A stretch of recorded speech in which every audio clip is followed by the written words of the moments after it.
Yeah, we loves it. Jawohl. Yeah. So good. Sehr good.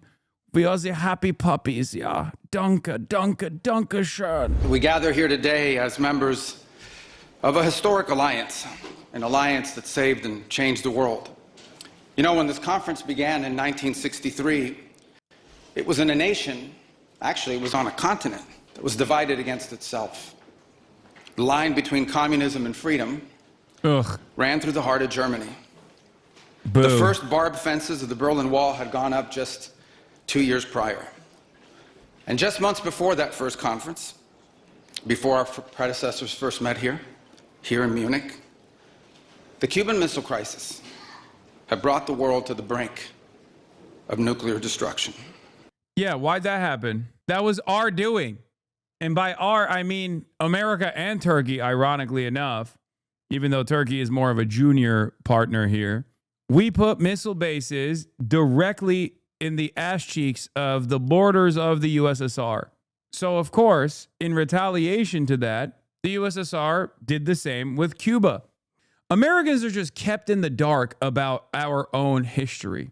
America is kept in the dark about our own history, and that is by design, and that is precisely the reason why we think, oh, it's so crazy, it's so scary that they just like built missile bases in Cuba, which, by the way, objectively was a good thing for Cuba. Turkish people did not know anything about it. Of course, Turkish people had no hand in this.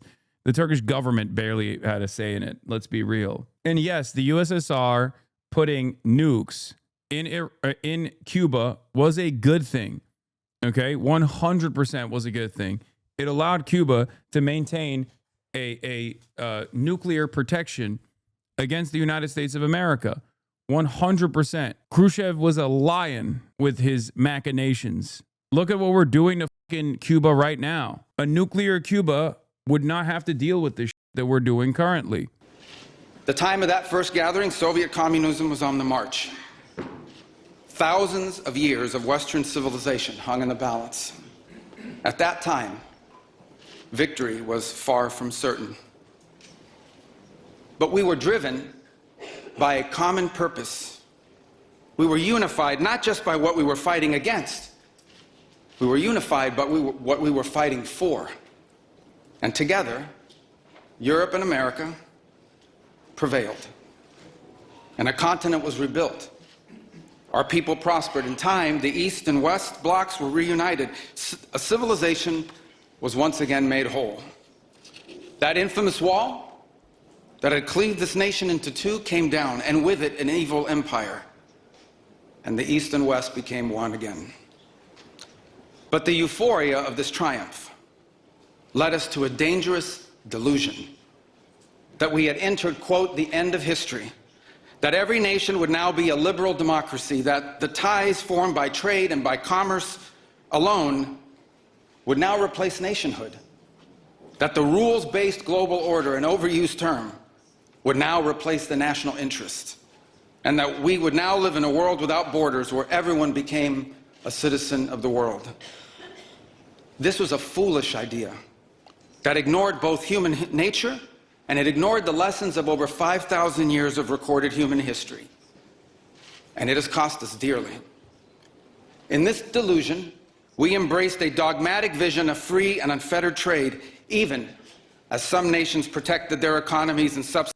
For the record, I need you to understand, this was well received by that room. They saw this as, I guess because in comparison to last year's speech by J.D. Vance, which just got up on that stage and was like, you guys are doing too much woke stuff and we're going to punish you for it. Because if you recall, J.D. Vance's speech was almost entirely about censorship and not even about Israel, mind you. And the Munich Security Conference ate this speech up. They were like, oh, thank God, Marco Rubio, the war hawk that is currently posturing against death and destruction globally, against all of our enemies, is back to business as usual politics. Because you have to remember, like, a lot of those people in that room, they don't mind if you are doing endless militarism overseas, endlessly punishing the global south. They love that. They want that. Okay, they can make money doing that. What they were frustrated by was America's interference in their sovereignty, in their domestic affairs, not allowing them to, have any sort of say in their own design in their own countries? Europe. So when Marco Rubio goes back to the old neocon methods and it talks about how like we're bringing about prosperity and freedom through free markets, the freer the markets, the freer the people, and like our enemies don't have that same interest. Europe absolutely, European leaders absolutely love this shit. Do the European audiences respond positively to this? I don't think so. All of our comrades overseas living in Europe that have been fighting endlessly to let their voices be heard about Europe's militarization, about austerity that's coming as a consequence of funds being reallocated to, again, building up a robust military industrial complex in Europe as well. That kind of stuff is very frustrating for a lot of people. But European leadership looks forward to statements like this. Make no mistake. Their companies to systematically undercut ours, shuttering our plants, resulting in large parts of our societies being deindustrialized. They were saying that the crowd basically had a collective sigh of relief in the aftermath of the speech. Shipping millions of working and middle-class jobs overseas and handing control of our critical supply chains to both adversaries and rivals. We increasingly outsourced our sovereignty to international institutions while many nations invested in massive welfare states at the cost of maintaining the ability to defend themselves. This, even as other countries have invested in the most rapid military buildup in all of human history and have not hesitated to use hard power to pursue their own interests. To appease a climate... Why would anybody believe him? What do you mean? Yeah, Europe leaders greet Rubio's transatlantic message with relief. What are you talking about? This is what they look forward to. Europe was never mad at Donald Trump for its instability in the global south. Europe was mad at Donald Trump for potentially going back on punishing Russia. Europe was mad at Donald Trump for not being as aggressive in most instances, or rather being aggressive towards them. I thought I was able to explain this thoroughly during the Mark Carney speech, because these two things happen so close to one another. America going in and kidnapping the leader of a sovereign nation and his wife, and then America turning around and saying, we're going to take Greenland. We're going to annex Greenland. The reason why the European allies and Canada loved what America did with Venezuela, but hated what America was doing with Greenland is because they don't give a fuck about Venezuela. They don't care. They understand that the rule-based international order is designed to punish nations in the periphery, but you're not supposed to touch those in the core. You're not supposed to actually offend the sensibilities of those in the core. And as long as you don't outwardly posture against European allies, and you keep playing ball, I guess, they will be happy, loyal serfs. They are fine being vassalized. They are fine as vassal states. They were offended that Donald Trump said the quiet part out loud. They don't even mind if Donald Trump says the quiet part out loud when it comes to nations in the periphery. You say, I'm going to Venezuela for the oil, and these guys will, they'll go, I don't know about all this. I don't feel too great, but ultimately it's for the greater good. But yeah, as long as he maintains civility and a diplomatic tone, you have to understand many of the European leadership are liberals in the same vein as the Democratic Party. You can see them, to Americanize this conversation, European leadership in many respects is not dissimilar to the Never Trump Republicans and the liberals that say we want a strong Republican Party. It's just the aesthetics that they don't like. And also, Trump's indecent ways where he will every now and then say, know your place, European leaders. Here's Edward Wong, diplomatic correspondent of the New York Times, saying Rubio's speech in Munich warned of the civilizational erasure of Europe and the ills of mass migration. He said the U.S. aims to save European culture, and he pushed for more defense spending. These were the same themes Vance struck last year, but Rubio had a friendlier tone. And it wasn't just that, though. It was also the fact that he packaged that up with fighting against Europe's adversaries and America's adversaries rather than fighting against Europe entirely. J.D. Vance and Donald Trump both took a different tone where they were antagonistic to Europe. Marco Rubio approached it like an old school neocon and approached the subject matter as a defense of Europe. And of course, these guys much prefer the defense of Europe's sentiment rather than attacking Europe. Of course, the very same lack of internal pressure from labor unions and things like that very much exists in the United States of America. The same like hollowed out organizational structure. Even in Europe, there is obviously more labor militancy, of course. There's general strikes. There's no shortage of like revolutionary sentiment in Europe. But even then, it kind of feels like European leadership doesn't respond to that either. And Israel was a perfect example of this. People are burning cars, turning them upside down on the streets. They're doing mass strikes, general strikes, things of that nature. And yet, European leadership does not budge in their individual nations in the way that they calculate their relationship with America and Israel. But let's continue. Cult. We have imposed energy policies on ourselves that are impoverishing our people, even as our competitors. Unpopular opinion? I wish we still had the Soviet Union. What do you mean unpopular opinion? That's like the popular opinion in this community. It's an unpopular opinion. It's not even it's an unheard of opinion in the United States of America, but this is the one community where that is the most popular opinion. And in a pursuit of a world without borders, we opened our doors to an unprecedented wave of mass migration that threatens the cohesion of our societies, the continuity of our culture, and the future of our people. We made these mistakes together. And now, together, we owe it to our people to face those facts and to move forward, to rebuild. Under President Trump, the United States of America will once again take on the task of renewal and restoration, driven by a vision of a future as proud, as sovereign, and as vital as our civilization's past. And while we are prepared, if necessary, to do this alone, it is our preference and it is our hope to do this together with you, our friends here in Europe. For the United States and Europe, we belong together. America was founded 250 years ago, but the roots began here on this continent long before. The men who settled and built the nation of my birth arrived on our shores carrying the memories and the traditions and the Christian faith of their ancestors. Yeah, they're basically, he also creates this like grand vision where like where Europe's little brother, like our nation is comprised of like European migration. It's all European migrants that made it's like trying to tie it all together with like a white nationalist narrative as well, which is ironic because he's f***ing Cuban.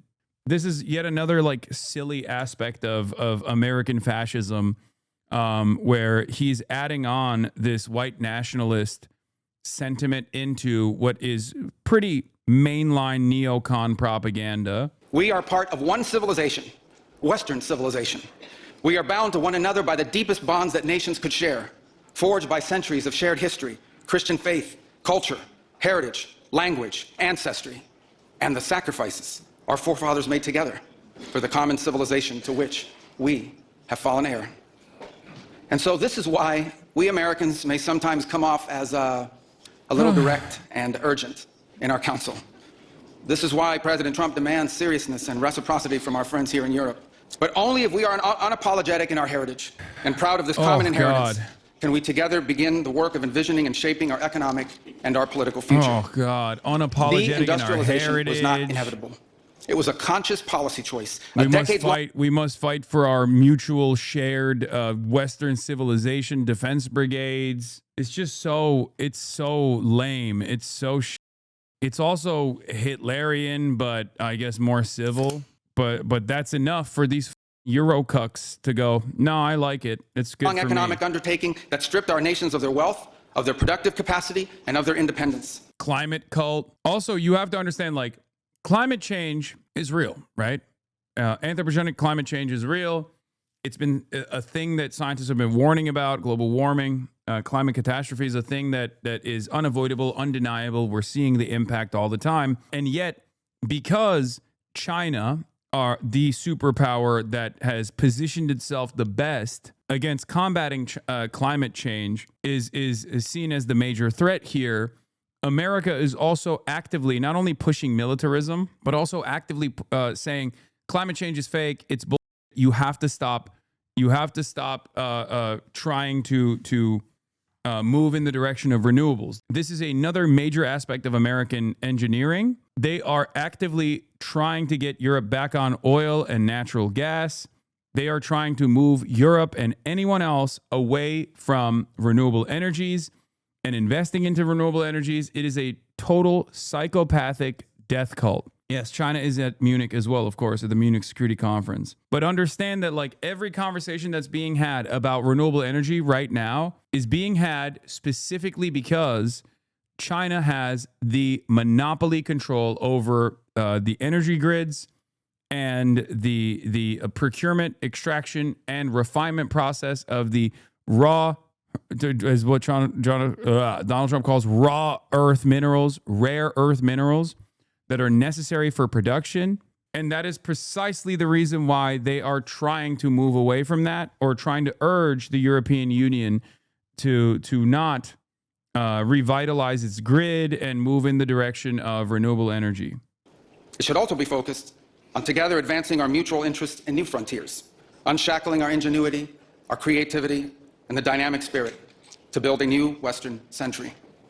Commercial space travel and cutting-edge artificial intelligence, industrial automation and flex manufacturing, creating a Western supply chain for critical minerals not vulnerable to extortion from other powers, and a unified effort to compete for market share in the economies of the global South.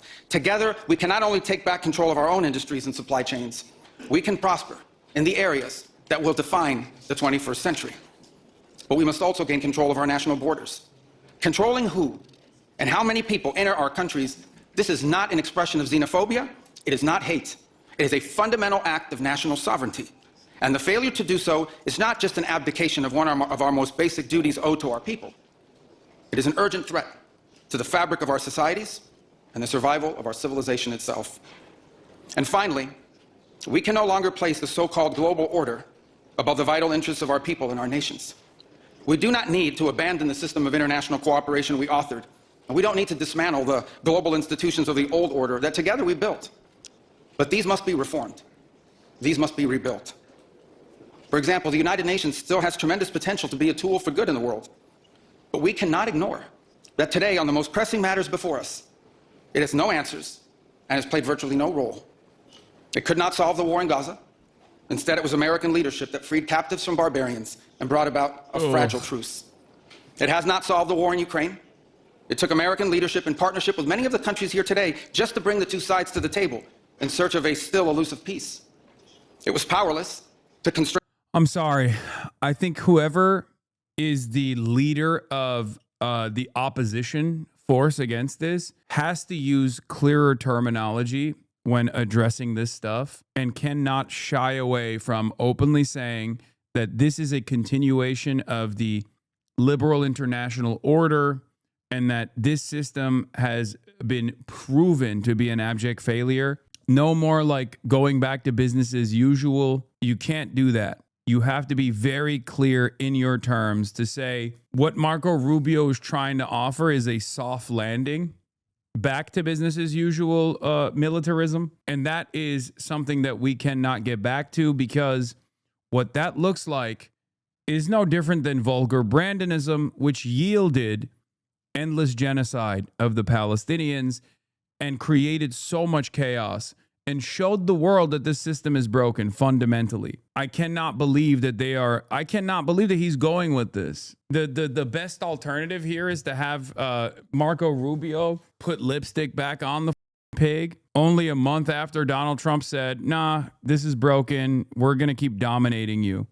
The nuclear program of radical Shia clerics in Tehran, that required 14 bombs dropped with precision from American B-2 bombers. And it was unable to address the threat to our security from a narco-terrorist dictator in Venezuela. Instead, it took American special forces to bring this fugitive to justice. In a perfect world, all of these problems and more would be solved by diplomats and strongly worded resolutions. But we do not live in a perfect world. And we cannot continue to allow those who blatantly and openly threaten our citizens and endanger our global stability to shield themselves behind abstractions of international law. It's so funny because the guy who was doing that for Europe wasn't even Russia, at least last month. It was Donald Trump, right? The reason why Europe is terrified of Vladimir Putin is because there's the fears, there's the Red Scare fears of the USSR incursion, like the historical significance of like Russia moving in that direction. But it was Trump. It was Trump that was doing this. Trump was actually presenting a real grave threat to the European vassals, more so than even Vladimir Putin for a brief moment, right? Like where the world said that they were more afraid. In the Munich Security Conference, they asked people in the beginning of the conference, like, who are you more threatened by? They universally said America. They said they were more threatened by America than China for the first time ever. Now, post Marco Rubio speech, at the Munich one too. They said it at Davos and they said it at Munich in the beginning too, when polled. But in 1945, for the first time since the age of Columbus, it was contracting. Europe was in ruins. Half of it lived behind an iron curtain, and the rest looked like it would soon follow. The great Western empires had entered into terminal decline, accelerated by godless communist revolutions, by anti-colonial uprisings that would transform the world and drape the red hammer and sickle across vast swaths of the map in the years to come. Against that backdrop, then as now, many came to believe that the West's age of dominance had come to an end, and that our future was destined to be a faint and feeble echo of our past. But together, our predecessors recognized that decline was a choice, and it was a choice they refused to make. This is what we did together once before, and this is what President Trump and the United States want to do again now, together with you. And this is why we do not want our allies to be weak, because that makes us weaker. We want allies who can defend themselves so that no adversary will ever be tempted to test our collective strength. This is why we do not want our allies to be shackled by guilt and shame. We want allies who are proud of their culture and of their heritage, who understand that we are heirs to the same great and noble civilization, and who together with us are willing and able to defend it. And this is why we do not want allies to rationalize the broken status quo rather than reckon with what is necessary to fix it. For we in America have no interest in being polite and orderly caretakers of the West's managed decline. We do not seek to separate, but to revitalize an old friendship and renew the greatest civilization in human history.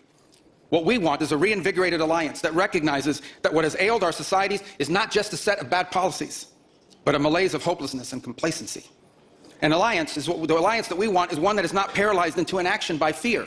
Fear of climate change, fear of war, fear of technology. Instead, we want an alliance that boldly races into the... He's saying, like, you got to be bold, you got to be brave. We're going to do some shit. And you got to come along with us. That's crazy. I mean, this is some straight up Nazi garbanzo, for the record. And as long as the European nation states are controlled by people who are happy with the current business as usual, as long as they can put the pressure on the naysayers, because like that's the big problem in Europe, right? That was a big problem with Israel as well. Like the endless amounts of protests and the broad recognition that like the democratic process wasn't actually really happening. It wasn't a real democracy at all, was making it much harder for the liberals in Europe to maintain their grip on power. And that's, that's the real concern here. Marco Rubio, in some ways, is not different than the J.D. Vance speech, where he's basically saying like you have to come along for the ride, whether you think you like it or not. And the only you fear guys we love have using that word, is the fear of the shame. Nazi. I mean, yeah. If he was delivering the speech in German, maybe you could understand it. Is that what it is? Is it because he's saying it in English that is like hard to comprehend? Because there's not a lot of differences between what he's saying here as far as the superiority of Western civilization and what Adolf Hitler's plea was to Europe initially before World War II. It's identical, as a matter of fact. It is identical. Adolf Hitler made plenty of pleas to England. I mean, he was an Anglophile. Aim of not leaving our nations prouder, stronger, and wealthier for our children. An alliance ready to defend our people, to safeguard our interests, and to preserve the freedom of action that allows us to shape our own destiny. Not one that exists to operate a global welfare state and atone for the purported sins of past generations. An alliance that does not allow its power to be outsourced, constrained, or subordinated to systems beyond its control. One that does not depend on others for the critical necessities of its national life. And one that does not maintain the polite pretense that our way of life... Like, this is not dishonesty, by the way. It requires an impressive amount of dishonesty for the U.S. to veto multiple UN efforts to end the war in Gaza and then come out and bash the UN for playing no role in ending the Gaza war. Here's the problem. I think Matt Duss's perspective here is unrealistic because the UN design in the liberal international order was so that they played along with whatever the fuck America wanted. And that's precise. That's reflected in like our Cuba policy. That's reflected in our Israel policy. For years and years, the United Nations has made a big fuss about Israel being an apartheid state, and nothing has come about. The reality of the matter is Marco Rubio is basically saying, like, the UN is a hurdle. That's the reason why the UN is becoming too much of a hurdle in our vision, in the way that we want to move around the world. It's not compliant enough, even aesthetically.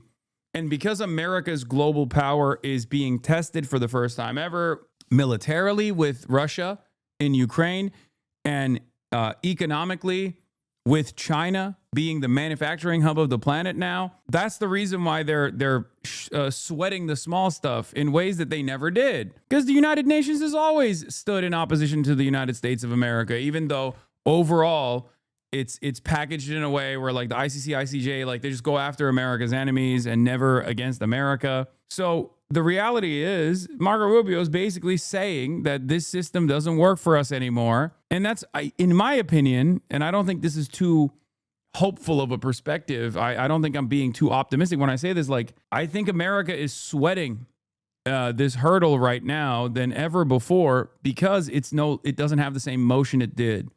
It doesn't command the seas in the same way that it once did. It's just one among many. So in a time of headlines heralding the end of the transatlantic era, let it be known and clear to all that this is neither our goal nor our wish. Because for us Americans, our home may be in the Western Hemisphere, but we will always be a child of Europe.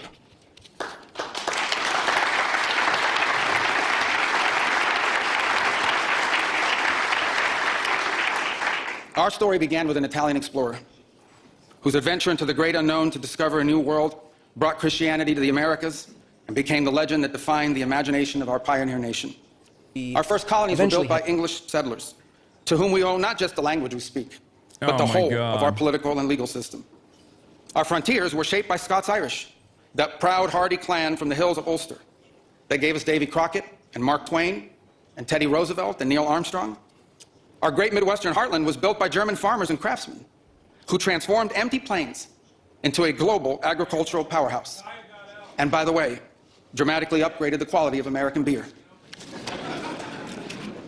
Our expansion into the interior followed the footsteps of French fur traders and explorers whose names, by the way, still adorn the street signs and town names all across the Mississippi Valley. Our horses, our ranches, our rodeos, the entire romance of the cowboy archetype that became synonymous with the American West. These were born in Spain. He said archetype. And our largest and most iconic city was named New Amsterdam before it archetype, bro. was named New York. And you know that in the year that my country was founded, Lorenzo and Catalina Giraldi. We are so cooked. This speech is too far. If we're looking at it from a EU neolib perspective, yeah. Not to get all third world up in this bitch, but like, this is something that I talked about quite a bit during the genocide in Gaza, where like Europeans have this nascent, unrecognized level of like Euro racism, like European leadership specifically, and this tugs on that a little bit. Lived in Casal Monferrato in the Kingdom of Piedmont, Sardinia, and Jose and Manuel Reina lived in Sevilla, Spain. I don't know what, if anything, they knew about the 13 colonies which had gained their independence from the British Empire. But here's what I'm certain of. They could have never imagined that 250 years later, one of their direct descendants would be back here today on this continent as the chief diplomat of that infant nation. Like, this one probably bangs so hard for Asmongold's audience. Like, this speech is almost designed perfectly for Asmongold's audience of like the Euro racist trash that fancy themselves to be like American MAGA. Yes, we got like, bro, inject this into my veins. Like, I want this all the time, man. This is amazing. Yeah, this is good. Marcus Rubius. Yes. This is so good. Oh my God. Oh my God. This is the shit that I say every day. Oh my God. This guy's good? Yeah, this is amazing. Because this is a perfect melting pot of the new version of Eurofascism. Eurofascism now in the modern age is very MAGA coded, and this also perfectly ties that together. And the Euro, but it's also civil enough for the Euro liberals to also engage with this in a positive way, where it's like we're all this like beautiful Western civilization. We all have the same interests here, which is unlimited death and destruction for all in the periphery, and a share of profits, a profit distribution that like you will benefit from as well. All this stuff. And yet here I am. I'll be back. We should be proud of what we achieved together in the last century. But now we must confront and embrace the opportunities of a new one. Because yesterday is over. The future is inevitable. And I like that everyone is saying the international order is over. Like the old world order is dead. It's time for a new one. And for Americans like Marco Rubio, what he means is like, we got to be more violent. We got to be more vile. We got to destabilize further. We are not doing enough. Sat right behind you when you were speaking at UBC. Just wanted to let you know you have a normal sized head. Thank you. Your check will be delivered in the mail. Be on the lookout for that. destiny together awaits. Thank you.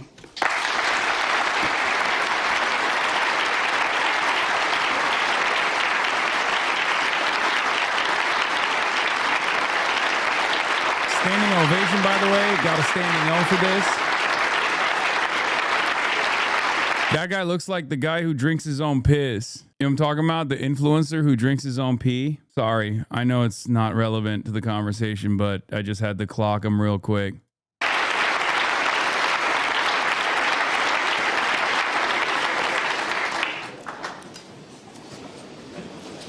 Mr. Secretary, I'm not sure you heard the sigh of relief through this hall when we were just listening to what I would interpret as a message of reassurance, of partnership.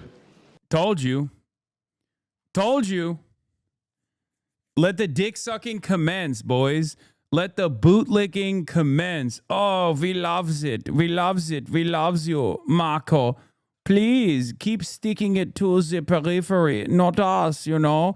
I hope you can get us out of the crosshairs of the Trump administration. We were very offended when you said, oh, we want the Greenland. We said, oh, Mr. President, we can give you the Greenland for free. Why do you want to disrupt the delicate allegiance that we have with the NATO? You spoke of intertwined relations. We are back to being the happy vassal, yeah. We like to be the happy vassal, the serfs. Between the United States and Europe. They're like goldfish, they have zero memory. No, dude, they're cowards. And also, they are, and I stressed this before, they are beholden to the same corporate interests that the Democrats and the Republicans are both beholden to. That's the reason why they're happy, because now it's not like up the bag so much. It's not too disruptive. It's basically saying like, no, we're going to do the same thing. Don't worry. That's what it is. Reminds me of statements made decades ago by your predecessors when the discussion was, is actually America a European power? Is America a power in Europe? See? I told you they would eat this speech up. I didn't even hear them go, oh, yes, it reminds me of the one Adolf. Very nice. It reminds me of the Adolf Hitler, who was often misunderstood. Yeah, he just wanted to unite the international forces of Europe. Europe is very nice. We love it. Thank you for offering. Like, the reality of the matter is, the previous iteration of the New World Order, the global order post World War II, was the anti-communist forces coming together. And any sort of like reassurance that we will continue with that grand design is enough for these cowards. Bring this message of reassurance about our partnership. This is actually not the first time that Marco Rubio is here at the Munich Security Conference. He's been here before a couple of times, but it's the first time he has been, and he is the speaker as Secretary of State. So thank you again. We have only a couple of minutes now for just a few questions. And if I may, we collected questions from the audience. One of the sort of key issues here yesterday, today is, of course, continues to... Bro thanked him 3 times, yeah. Like, before he asked a question, he's like, thank you so much. Thank you so much. We loves our position. We loves it, yeah. Yeah? Yeah, we loves it. Jawohl. Yeah. So good. Sehr good. We are the happy puppies, yeah. Danke, danke, danke schön. Be the question of how to deal with the war in Ukraine. Many of us, in the discussions of the last day, last 24 hours, have voiced their impression that the Russians, let me put it colloquially, the Russians are playing for time. They're not really interested in a meaningful settlement. There is no indication that they're willing to compromise on any of their maximalist objectives. Offer to us, if you could, your assessment of where we are and where you think we can go. Well, I think where we are... Yes, ich möchte schlupen das. Ich möchte schlupen das. Ich möchte Penis. Oui, oui, ja. At this point is that the issues at play that have to be... Here's the good news. The good news is that the issues that need to be confronted to end this war have been narrowed. That's the good news. The bad news is they've been narrowed to the hardest questions to answer, and work remains to be done in that front. I hear your point about, well, the answer is we don't know. We don't know if the Russians are serious about ending the war. They say they are, and under what terms they were willing to do it, and whether we can find terms that are acceptable to Ukraine upon that Russia will always agree to. But we're going to continue to test it. In the meantime, everything else continues to happen. The United States has imposed additional sanctions on Russia's oil. In our conversations with India, we've gotten their commitment to stop buying additional Russian oil. Europe has taken its set of steps moving forward. The Pearl program continues. He's like, what will America do to stop the Russian incursion into Ukraine? We're genuinely afraid. Marco Rubio's response is, buy less oil. It just completely collapse your economy, collapse it further. This is how you do it. You just buy American natural gas. You buy American oil, baby. You buy it from elsewhere. And I think genuinely, I mean, Europeans have deluded themselves into thinking that this is actually beneficial for them, where they like, I really, really believe that if you ask the average European politician, especially the average German politician, they're like, well, at least we have energy independence from Russia now. Like, straight up. I think they've said this so much, so frequently, that they ended up believing in it, where they're like, no, this is great. Like, we have an over-reliance on America now, and that's a good thing because it's a far better partner, far better ally than Russia, far more reliable. Even though America is looking at that situation and going, and yes, we are going to demand more from the vassals now. And they're like, well, it's fine. As long as you don't tell us that you're, pissing on our faces, as long as you keep telling us while pissing on our faces that it's raining and not tell us that actually we're getting pissed on, we're happy. Like, America's basically, Marco Rubio is pissing on their faces and telling them it's raining. Donald Trump was saying, we're pissing on your face. They would like to go back to someone telling them it's raining. That's it. The piss is not going to stop. In which American weaponry is being sold for the Ukrainian war effort. So all these things continue. Nothing has stopped in the interim. So there's no buying of time here in that regard. What we can't answer, but we're going to continue to test, is whether there is an outcome that Ukraine can live with and that Russia will accept. And I would say it's been elusive up to this point. We've made progress in the sense that for the first time, I think, in years, at least at the technical level, there were military officials from both sides that met together last week, and there'll be meetings again on Tuesday, although it may not be the same group of people. Look, we're going to continue to do everything we can to play this role of bringing this war to the end. I don't think anybody in this room would be against a negotiated settlement to this war so long as the conditions are just and sustainable. And that's what we aim to achieve, and we're going to continue to try to achieve it, even as all these other things continue to happen on the sanctions front and so forth. Thank you very much. I'm sure if we had more time, there would be many questions on Ukraine. But But let me conclude by asking a question about something entirely different. The next speaker here in just a couple of minutes will be the Foreign Minister of China. When you served in the Senate, sir, people considered you a kind of a China hawk. So did they. So did they. Yeah. We know that there will be, in about 2 months' time, a summit meeting between President Trump and President Xi Jinping. Give us your expectation. Are you optimistic? Can there be a quote-unquote deal with China? What do you expect? Well, I would say this. The two largest economies in the world, two of the big powers on the planet, we have an obligation to communicate with them and talk, and so do many of you on a bilateral basis as well. I mean, it would be geopolitical malpractice to not be in conversations with China. I would say this, because we're two... Oh my God. This is crazy. It's the same. It's literally civility. That's all that was missing for these guys.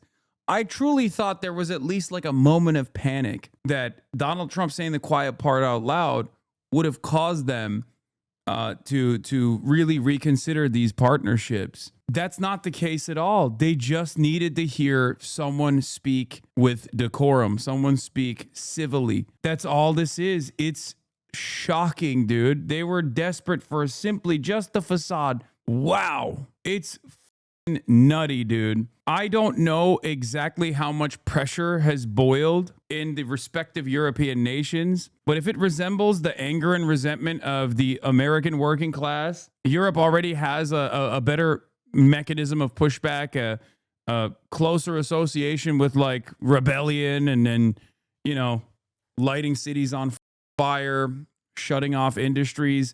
I don't think they can continue maintaining this business as usual politics. I feel like Europe is even in a worse position overall. The European political class is in a worse predicament overall if they think this is enough, this is going to help. Oh my God. It's crazy, dude. It's crazy. As long as they hear the empty words and the niceties, they're like, no, it's fine. We're happy. We're happy with this. Two large countries with huge global interests. Our national interests will often not align. Their national interests and ours will not align, and we owe it to the world to try to manage those as best we can, obviously avoiding conflict, both economic and worse.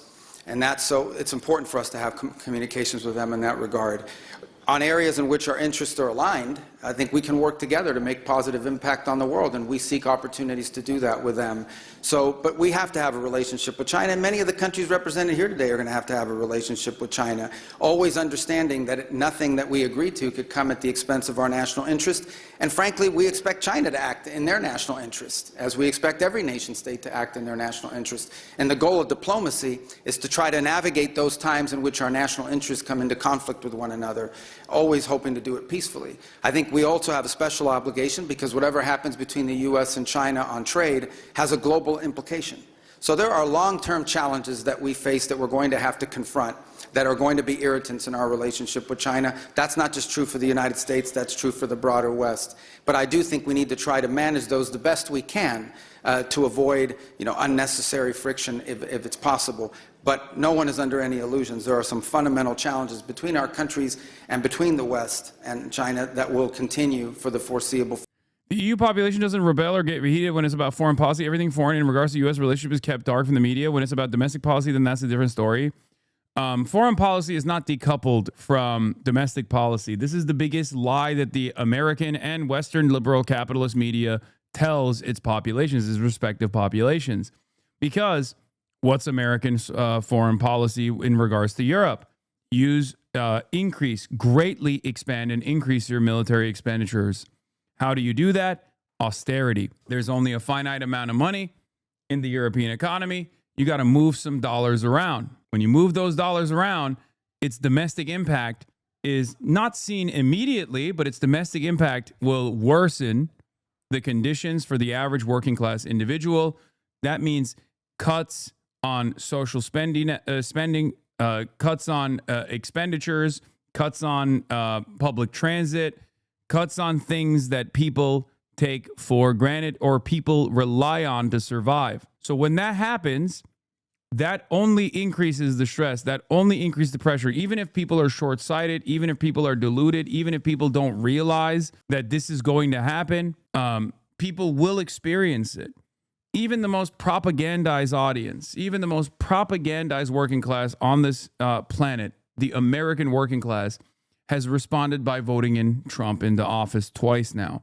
How did they do that? Why did they do that? They did that because their material circumstances have worsened over the years, and that has created an opportunity, or rather, that has created a need, an interest in changing business as usual politics and voting for an anti-establishment candidate, no matter how risky that might seem. Now, of course, unfortunately, the reason why that happened is because the Democrats actually represented business as usual politics, right? This is why I stress the importance of a populist, a left populist, real left populist candidate, especially right now, because the consistent blame game on worsening material conditions is directed at marginalized populations. Future for a variety of reasons, and it's some of the things we hope to work together with you on. Thank you very much, Mr. Secretary. We've run out of time. This might have just entered the pantheon of the greatest American speeches of all time. It's basically a hard-nosed Trump foreign policy delivered with Reagan's confidence and optimism. This is the greatest and most consequential political speech since Reagan's tear down that wall. Marco Rubio. We, the West, if our civilization endures as we hope it will, this speech may be read through the ages. Rubio 2.0 is growing on me. This is the greatest. Yeah. See? They're not sane-washing it. This is the type of speech that they wanted to hear. It's very clear. That's why he got a standing O. Okay? The reason why I wanted to watch this is because I heard that the European leadership loved this shit. Marco Rubio 2028 is locked in from this moment onward, I think. More so than J.D. Vance. This will create additional pressures with, the Peter Thiel constituency, but we shall see. Thank you. We are part of one civilization, Western civilization. We are bound to one another by the deepest bonds that nations could share. Even like the people are like, then act like it. A little bit too late, Marco. Incredible how appearances can be so deceptive. He comes across as a decent and likable individual. No, he doesn't. He does not at all. What he literally said here was basically Heil Hitler over and over again.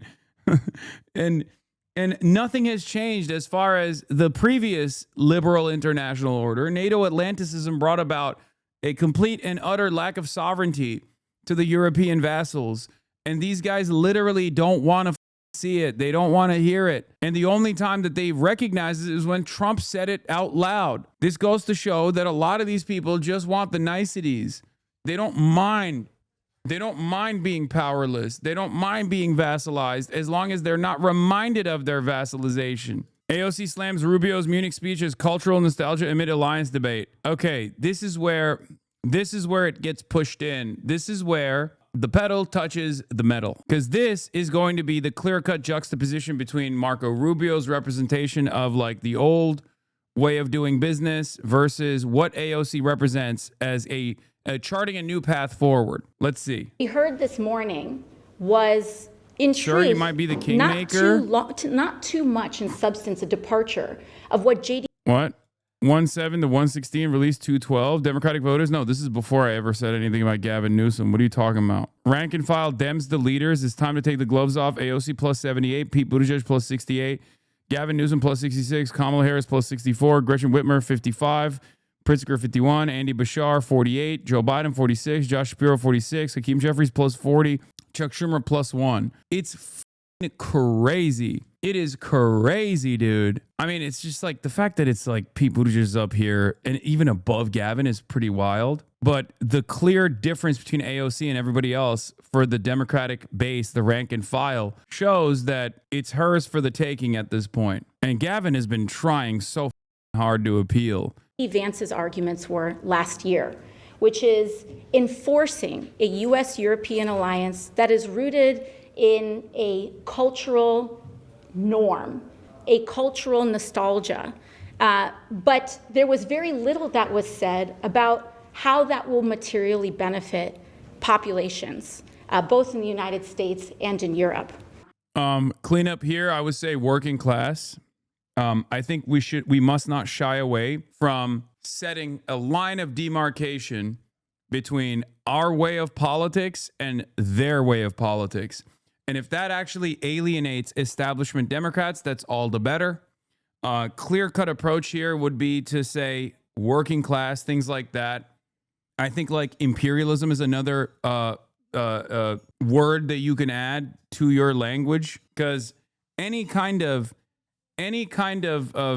socialist, Marxist terminology, any kind of terminology that revolves around this is like going to be something that a lot of people don't want to touch. Yeah, no ABC theorist bullshit. We need politicians to keep bringing up class, like you said. I think saying working class is good. It's like, I'm not super aggressive on utilizing, theory-focused language. I don't do that at all. I personally shy away from that in my commentary as well.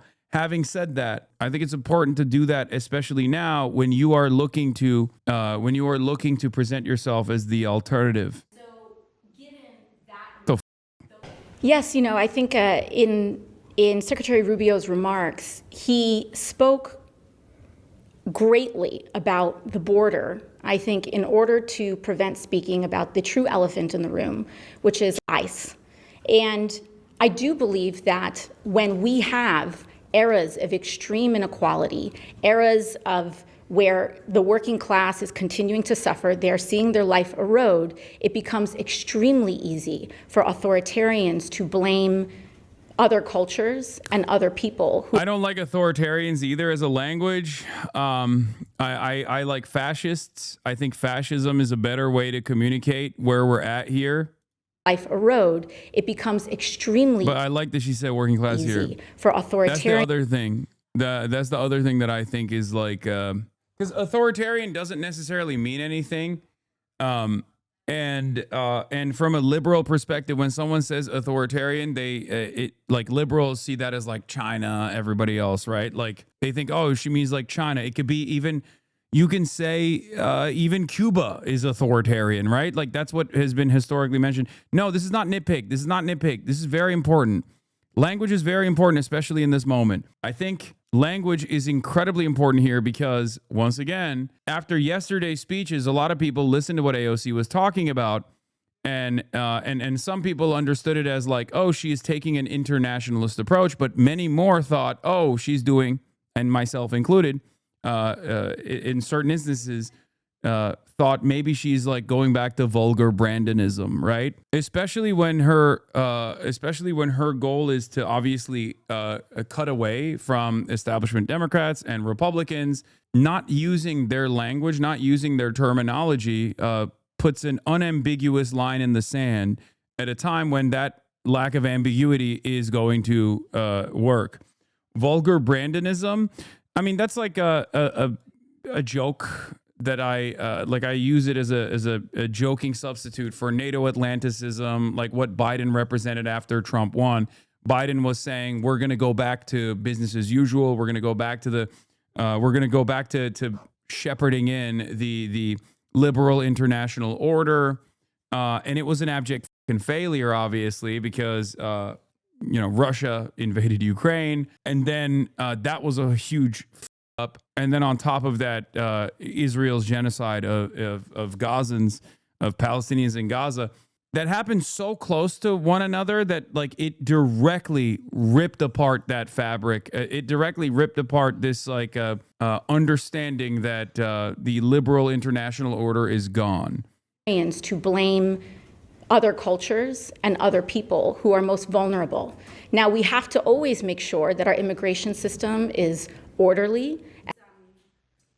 I think the argument that we are advancing here. What is this fucking video, man? Calm down. On Greenland, I think that the president, my concern is that the president's oftentimes, as of late, the president's actions on foreign policy, and particularly his most erratic decisions, the unacceptable threatening of Greenland, happen to be tied to his domestic politics and when he feels threatened domestically.